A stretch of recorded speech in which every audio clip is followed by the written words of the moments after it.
Madame, Monsieur, bonsoir et merci de nous rejoindre sur la première. Voici les titres de votre journal.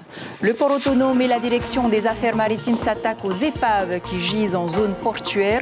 Entre les thoniers et voiliers abandonnés, on en dénombre près d'une centaine. Pour manger mieux ou acheter moins cher, les Polynésiens optent pour les marchés du terroir. Du producteur au consommateur, le circuit court séduit. On va à Revi Tongsing s'empare de la première place de la Matahari Race Surf Ski Race, 18e édition. Une course qui n'a pas été facile avec un départ mené par Keoni Sulpice, vous allez le voir. La promo party bat son plein en ce moment même sur le front de mer de Papeete. Plusieurs artistes locaux comme Rehe Sound, Maro Ura et Ono vont mettre le feu pour le public. Nous rejoindrons un peu plus tard Mérini Gamblin en direct de Papeete avec Heidi Enko un peu plus tard dans ce journal. Enfin, notre artiste Hono Rahua de ce soir est un passionné de la culture hawaïenne, chanteur, danseur, mais aussi missionnaire de l'église Sanito. Nous avons le plaisir d'accueillir ce soir Kahialani Fatuar Aidrole. Merci d'être notre invité ce soir. À tout à l'heure. Mais avant d'aller plus loin, ils sont une véritable pollution visuelle dans le lagon. Plusieurs navires abandonnés en zone d'autorité portuaire ont été retirés. La direction polynésienne des affaires maritimes, la DEPAM, et le port autonome font le nécessaire. Il y a quelques semaines, la carcasse d'un voilier échoué sur le récif de Fakarava a été démantelée puis rapatriée vers Tahiti. Aujourd'hui, le port s'attaque aux épaves de thoniers. James O, Lorenzo Marama et Jacques Damour.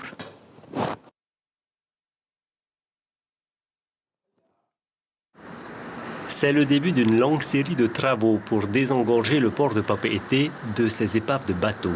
Ici, l'oiseau des îles a un thonier de 25 mètres de long.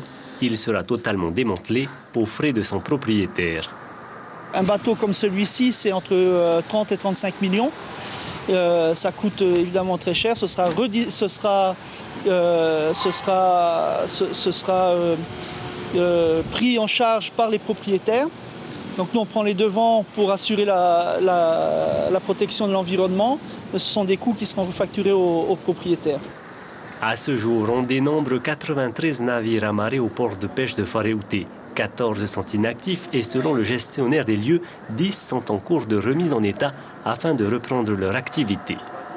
L'objectif est bien de sortir ces épaves pour les 4 dont je parlais, de voir avec ceux qui sont inactifs, à savoir s'ils veulent vraiment poursuivre des campagnes de pêche ou pas, avec l'objectif bien sûr de libérer de la place pour les navires actifs et ceux qui viendront donc dans les années à venir.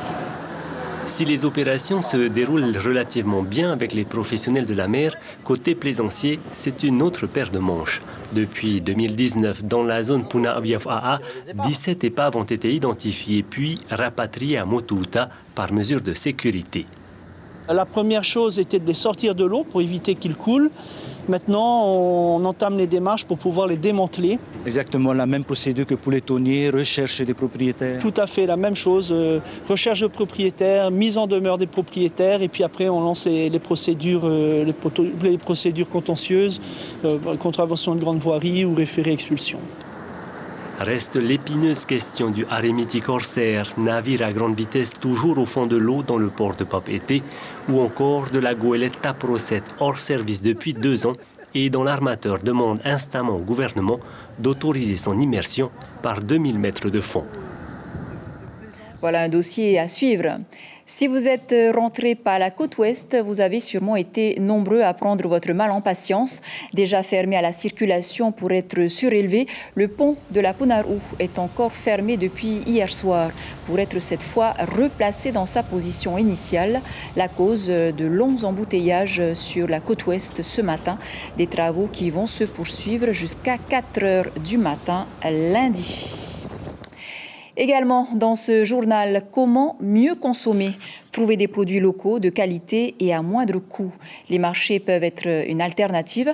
Exemple à Punaauia ce matin avec 2 rendez-vous, le marché du terroir et le marché aux puces. Des opérations commerciales en plein air qui font des heureux, comme l'ont pu constater Mérini Gamblin et Heidi Enko. Pas de sucre ajouté, c'est le sucre de fruits, d'accord ? Intéressant les petits jus pressés à froid de Patrice et Laetitia. Ils redonnent la pêche, paraît-il. Saveur moringa et spiruline, c'est validé. Voilà, 1500 pour toi. Oui, c'est la qualité dans le produit que nous, on veut bien tester dans la vie parce que vu que maintenant, on tombe sur des produits qu'on mange, qu'on ne sait pas ce qu'il y a dedans et plus aussi ce qu'on mange maintenant, tout augmenter. Revaloriser les produits agricoles, privilégier l'authentique à l'industriel et renouer avec les vertus des plantes, c'est un peu ça l'esprit du marché du terroir depuis sa première édition en 2020 et c'est une aubaine pour les agriculteurs. Tous les gens sont intéressés parce que ça soigne un peu tout sortes de maladies. Il y a de belles choses à découvrir. Là, on est sur les confitures. Banane au début, en bouche, avec le gingembre qui ressort à la fin, un vrai délice. C'est une bonne chose, ça aide beaucoup les petites femmes. Faire face à l'inflation reste en effet une bataille quotidienne pour une bonne partie des Polynésiens. Le marché aux puces peut être une alternative. Deux pantalons, 300. Oui, moi j'estime qu'un marché aux bonnes affaires, on doit avoir des prix très très raisonnables pour des vêtements qui ont été portés. Les prix ne devraient pas dépasser 500 francs pour des robes, des pantalons, et puis faire des petits prix à 100 francs, 150 francs. En plus de toutes ces bonnes affaires, les bénéfices des organisateurs du marché sont reversés à l'association Rautea Tennis Club. Super de savoir que, parce que moi je n'avais aucune idée qu'en participant à ma soeur et tout ça, c'était pour aider les enfants défavorisés, toute cette organisation. Le prochain marché aux puces caritatif, c'est le 22 juin. Il faudra se lever de bonne heure.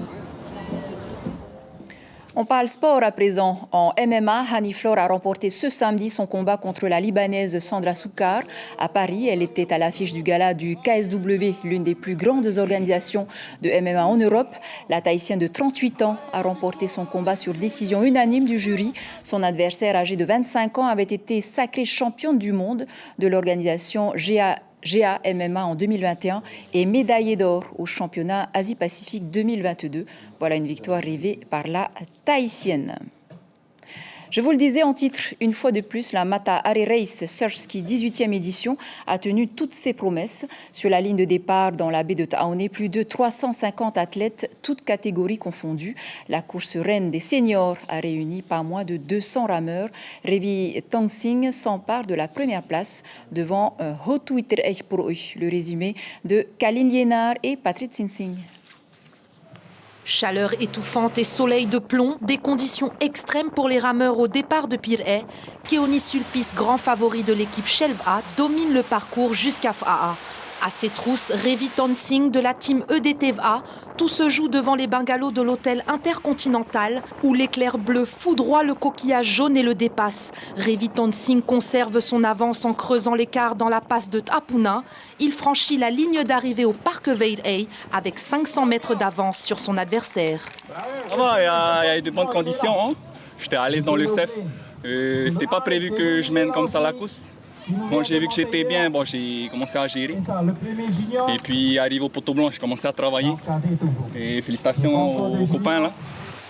La houle et le vent ne laissent aucun répit aux rameurs.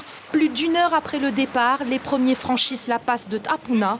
Hotuiter Eichporoy Kwafopoto Keoni Sulpice pour finir sur la deuxième marche du podium. Et ce n'était pas gagné d'avance. Le départ, là, c'était un gros cafouillage. Manque un peu de respect de la part des rameurs. Hein. Pas pour qu'on se précipite à aller devant dès le départ alors qu'on sait que la course elle dure quasiment 2 heures. Ouais, je suis parti dans les 50, 60. Hein. J'ai cravaché pour vite revenir devant. J'ai pensé aussi un peu à Stevie Boy que le coup qu'il avait fait à la Taro Race. Hein. De revenir pas derrière et après, on va faire ce travail-là pour rien. Hein. Keoni Sulpice, lui, voit le podium lui passer sous le nez. Il termine 4e de cette course. Je me suis un peu énervé sur le plan d'eau à la Marinatina à cause des bateaux. Et je pense dès que je me suis énervé, c'est ce qui a fait la différence. Hein. J'étais plus dans ma course. D'un coup, je suis sorti de la course dans ma tête. Hein. J'étais énervé jusqu'à l'arrivée. Du coup, voilà, quand tu penses négatif après, tu te fais bouffer. À charge de revanche donc pour Keoni Sulpice. Samedi prochain, le 13 avril, rendez-vous à Aotearoa pour la deuxième journée du championnat de Tahiti, une course de vitesse réservée au V1 et au V6. À Pirée, le Festival des îles s'est achevé aujourd'hui avec du futsal et ce, après une semaine intense remplie d'émotions. Cette 13e édition qui a rassemblé plus de 1100 participants venus de tous les archipels autour du ballon rond a vu s'affronter plus de 70 équipes. Je vous propose d'écouter quelques réactions de joueurs et de sélectionneurs au micro de Mirko Van Foo. Nous avons à peu près 16 équipes masculines des îles et au niveau catégorie féminine, nous avons 8 équipes féminines qui viennent des îles. Ça permet de faire une rencontre en général, mais qui permet aussi à la fédération, surtout au département technique, de détecter les meilleurs joueurs pour pouvoir faire la sélection qu'on appelle le I2RI pour aller à la préparation pour la Coupe du Monde. Il y avait des rencontres avec des jeunes aussi, d'autres jeunes. C'était bien, on a aimé aussi. Pour une première, mon point faible, c'est qu'il n'y a pas trop de cohésion aussi. Toujours la Charlie dehors, pas dehors. Et nos points forts, c'est le terrain. On ne vient pas ici pour s'amuser, on donne tout. On se donne tout à fond. Voilà un tournoi remporté donc par l'équipe VRA qui a battu Rapa. Et cette semaine de vacances est aussi propice à la fête puisque la ville de Papeete a prévu de mettre le feu sur le front de mer à l'occasion de la promo party. Plusieurs artistes locaux comme Rehe Sound, Maruura et Ono, vous le savez, très appréciés du public polynésien, ont investi déjà les 4 scènes qui leur sont dédiées. Nous rejoignons tout de suite Mérini Gamblin sur place. Mérini, quelle est l'ambiance ?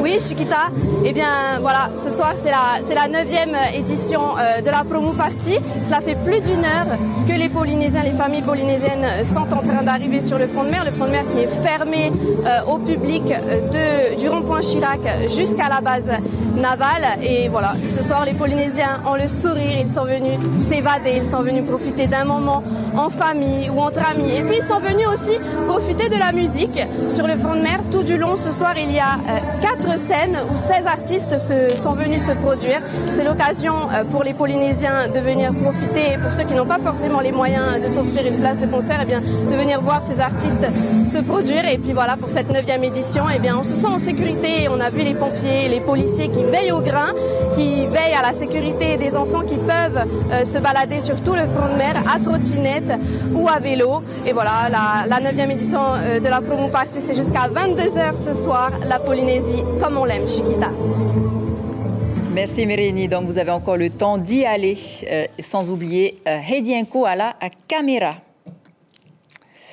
On reste direction maintenant l'atoll de Rangiroa dans l'archipel des Tuamotu avec une expérience éducative inédite dans les îles. Mardi, une quinzaine d'élèves du lycée protestant d'Uturoa et leurs professeurs ont visité le vignoble de Rangiroa, Charlotte Mestre et Matua Hawata à Tupahiroa. Arrivés aux aurores par la mer, les élèves du lycée professionnel d'Uturoa sont rapidement mis à contribution.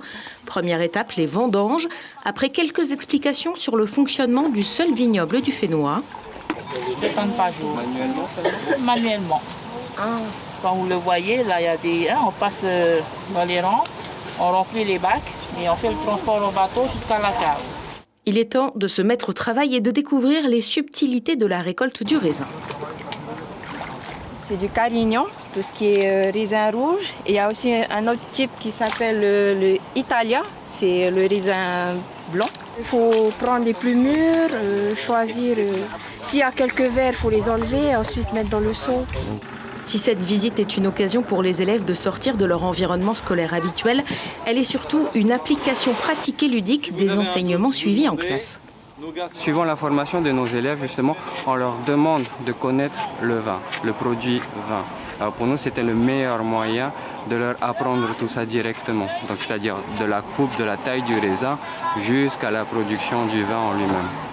C'est d'ailleurs la suite de la visite. Après la récolte, direction la cave. Du pressage à la mise en bouteille en passant par la vinification, les élèves vont tout apprendre de la production du vin de Tahiti. 90% de la production localement et 10% à l'export. On a pas mal de demandes à l'export. Et ils auront même le droit à une petite dégustation. Il est parfait. temps là, devant nos yeux. Excellent.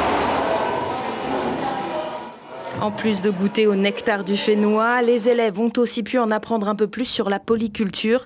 Depuis peu, le domaine s'est diversifié avec la plantation d'ananas, de melons, de plusieurs variétés de hourou et de citrons. Et nous accueillons à présent notre artiste Honurahaua de ce samedi.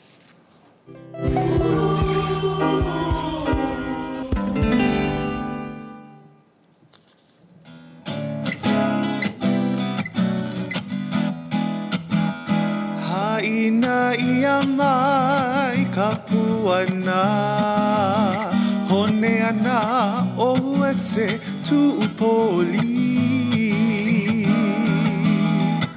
Haina ia mai ka puana Hone ana o ese tuupoli Tuupoli Tuupoli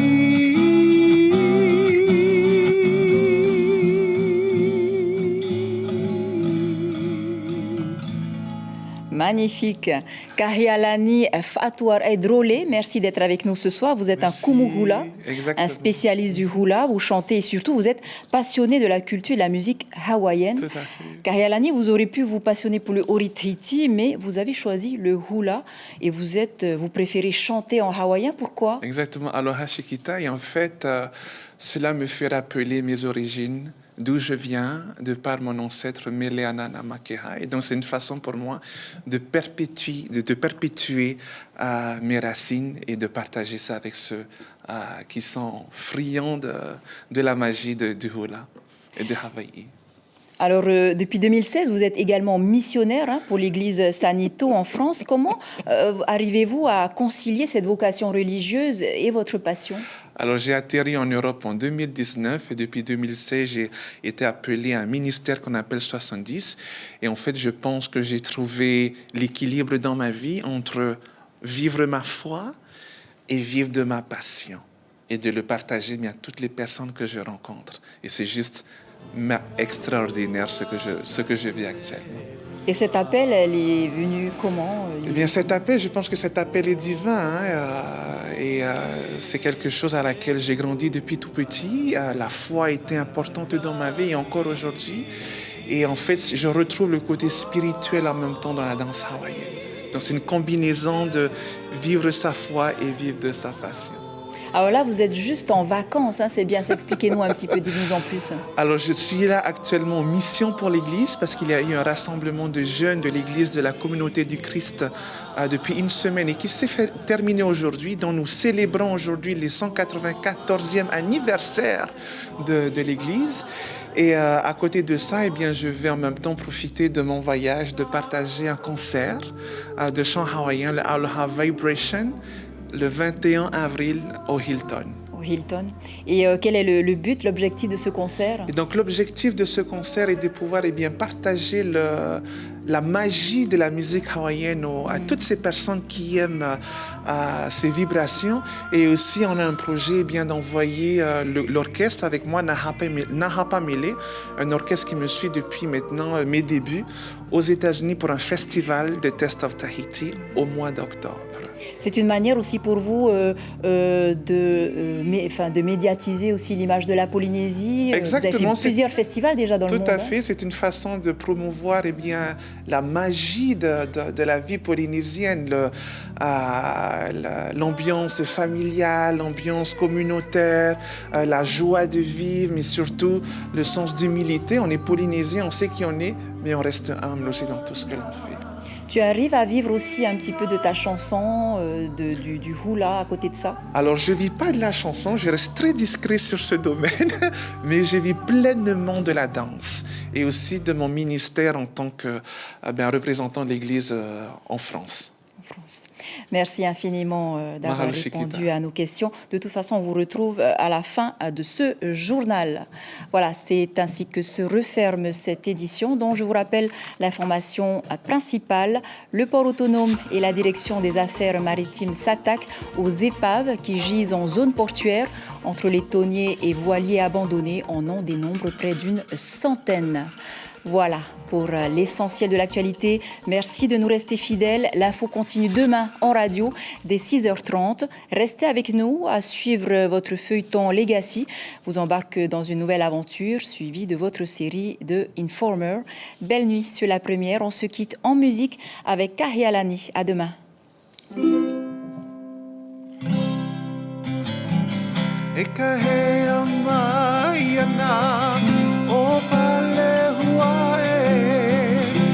Hilani hauku iau e poina ole ki kuhiwi kaulana vehi kalani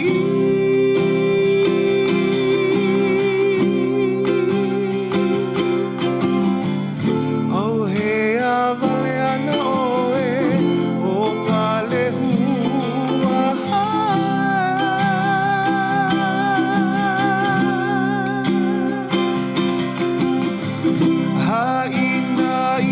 mai anaka puana lai ka hea mai ana o pale hua e ki koe hiwi kaulana vei kalani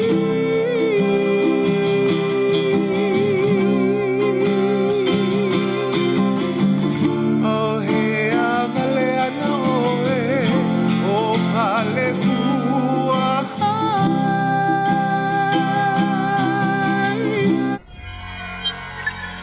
Retrouvez ce programme en replay sur notre site internet.